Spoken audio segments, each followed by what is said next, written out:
आज हम भारतीय संविधान में उल्लेखित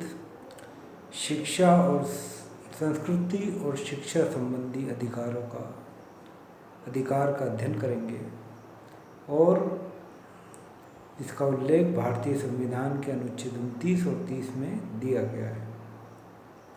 शिक्षा और संस्कृति संबंधी जो अधिकार है वह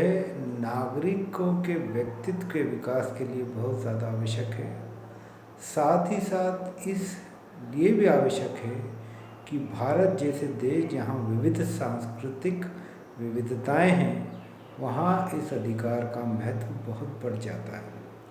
अनुच्छेद 29 में कहा गया है कि भारत के राज्य क्षेत्र में प्रत्येक नागरिक को अपनी भाषा, लिपि और संस्कृति बनाए रखने का अधिकार होगा। ये माना गया कि हर व्यक्ति को, हर नागरिक को ये अधिकार है कि वह अपनी भाषा, अपनी लिपि और अपनी संस्कृति बनाए रखे। इस हेतु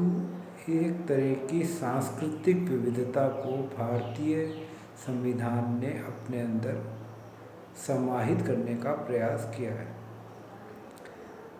इसी अनुच्छेद में ये बात भी कही गई है कि राज्य द्वारा पोषित या राज्य नीति से सहायता प्राप्त करने वाली किसी भी संस्था में, शिक्षण संस्था में धर्म, मूलवंश और जाति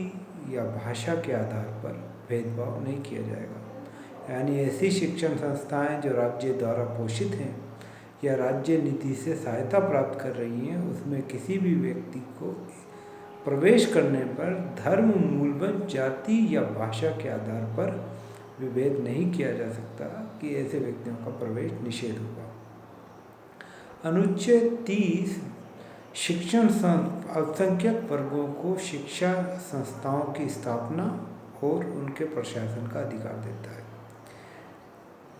ये बात कही गई अनुच्छेद 30 में कि धर्म और भाषा पर आधारित, ये दो प्रकार के अल्पसंख्यकों को भारतीय संविधान ने मान्यता दी है, एक धर्म के आधार पर और दूसरा भाषा के आधार पर। कि धर्म और भाषा पर आधारित जो अल्पसंख्यक वर्ग हैं उन्हें अपनी रुचि की शिक्षण संस्थाओं की स्थापना करना और उनका प्रशासन करने का अधिकार प्राप्त होगा। यानी धर्म और भाषा पर आधारित जो भी समाज के अल्पसंख्यक वर्ग हैं वे अपनी शिक्षण संस्थाओं की स्थापना कर सकते हैं और उनका प्रशासन करने का अधिकार भी होगा। और ये बात भी कही गई है कि शिक्षण संस्थाओं को सहायता देने में राज्य सिर्फ इस आधार पर विभेद नहीं करेगा कि वे किसी धर्म या भाषा पर आधारित अल्पसंख्यक वर्ग से, यानी राज्य किसी शिक्षण संस्थाओं को मदद करता है तो इस आधार पर विभेद नहीं कर सकता कि ये किसी अल्पसंख्यक धर्म या भाषा पर आधारित अल्पसंख्यक वर्ग द्वारा संचालित की गई है। तो इस तरह अनुच्छेद 29 और अनुच्छेद 30 में शिक्षा और संस्कृति के अधिकार को मान्यता दी गई है भारतीय संविधान में, और ये भारतीय संविधान में उल्लेखित एक महत्वपूर्ण मूल अधिकार के रूप में स्थापित किया गया। अनुच्छेद 32 संवैधानिक उपचारों का अधिकार है और अनुच्छेद 32 में संवैधानिक उपचारों के अधिकार का उल्लेख किया गया है। अनुच्छेद 32 में स्पष्ट रूप से क्या कहा गया है कि इस भाग में, अर्थात भाग 3 में प्रदत्त अधिकारों को प्रवर्तित कराने के लिए उच्च न्यायालय में समावेदन करने का अधिकार प्रत्याभूत किया गया है। भारतीय संविधान में उच्चतम न्यायालय यानी सुप्रीम कोर्ट को सर्वोच्च न्यायालय का मूल अधिकारों का संरक्षक माना गया है और इसी के तहत ये माना गया है कि इन अधिकारों में यदि किसी अधिकारों का हनन होता है तो व्यक्ति को उच्चतम न्यायालय में समावेदन या याचिका प्रस्तुत करने का अधिकार दिया गया है। इसका अर्थ ये है कि यदि किसी व्यक्ति के इन अधिकारों को, मूल अधिकारों को खतरा पैदा होता है तो वह व्यक्ति को ये अधिकार है कि वह उच्चतम न्यायालय में उसके खिलाफ वाद ला सकता है। और उच्चतम न्यायालय को भी ये अधिकार दिया गया है कि वे नागरिक के मौलिक अधिकारों को प्रत्याभूत कराने के लिए 5 तरह की रिट याचिकाएं जारी कर सकता है, जिनमें बंदी, प्रत्यक्षीकरण, परमादेश, प्रतिषेध, अधिकार परीक्षा और उत्प्रेषण सम्मिलित है। इन पांचों रिट याचिकाओं का उल्लेख विश्लेषण हम कल करेंगे, लेकिन आज समझने की बात यह है कि यदि व्यक्ति के अधिकारों का हनन होता है तो उच्चतम न्यायालय इन 5 रिट याचिकाओं, जिनमें बंदी, प्रत्यक्षीकरण, परमादेश, प्रतिषेध, उत्प्रेषण और अधिकार परीक्षा है, उन्हें लागू करवा सकता है, उनको जारी कर सकता है। तो इस तरह भारतीय संविधान में सर्वोच्च न्यायालय को उच्च मूल अधिकारों का संरक्षक माना गया है और अनुच्छेद 32 में ये बात स्पष्ट रूप से कही गई है कि प्रत्येक नागरिकों के अगर अधिकार का हनन होता है, किसी व्यक्ति के मूल अधिकारों का हनन होता है, तो वे उच्चतम न्यायालय में ये रिट याचिका प्रस्तुत कर सकता है और उच्चतम न्यायालय को भी ये अधिकार है कि वो उसके अधिकारों को प्रवर्तित कराने के लिए 5 तरह की रिट याचिकाओं को जारी कर सकता है। इस तरह भारतीय संविधान में उच्चतम न्यायालय को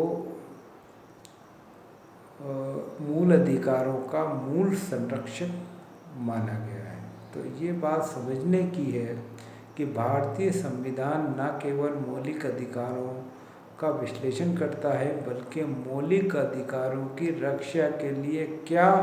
प्रक्रियाएं अपनाई जाएंगी उसका उल्लेख भी हमें मौलिक अधिकारों के चार्टर में मिलता है।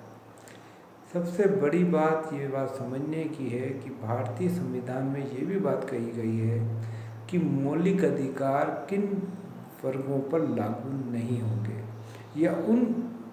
संशोधनों के साथ लागू होंगे। इसमें बात कही है सेना, केंद्रीय सुरक्षा बल, केंद्रीय आसूचना से जुड़े हुए व्यक्तियों पर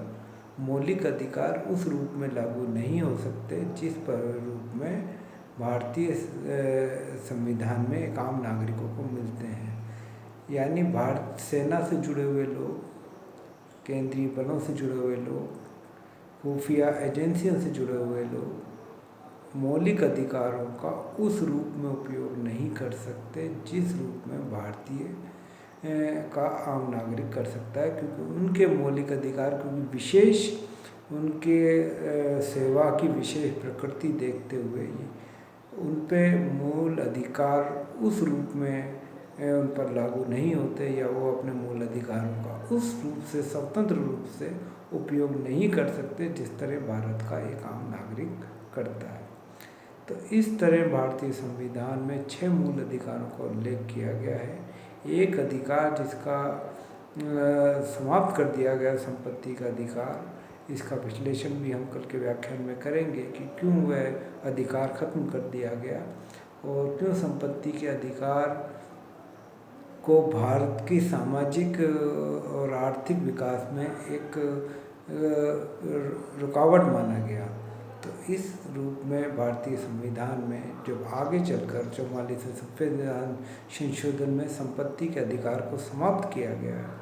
तो ये बात समझने की है कि किस तरह संपत्ति का अधिकार एक विवादित अधिकार रहा भारतीय संविधान के लागू होने से ही। तो आज के तो इस रूप में हम ये समझते हैं कि भारतीय संविधान में 6 मूल अधिकार दिए गए हैं, उसमें एक मूल अधिकार उन मूल अधिकारों को प्रवर्तित कर या लागू कराने से भी संबंधित है।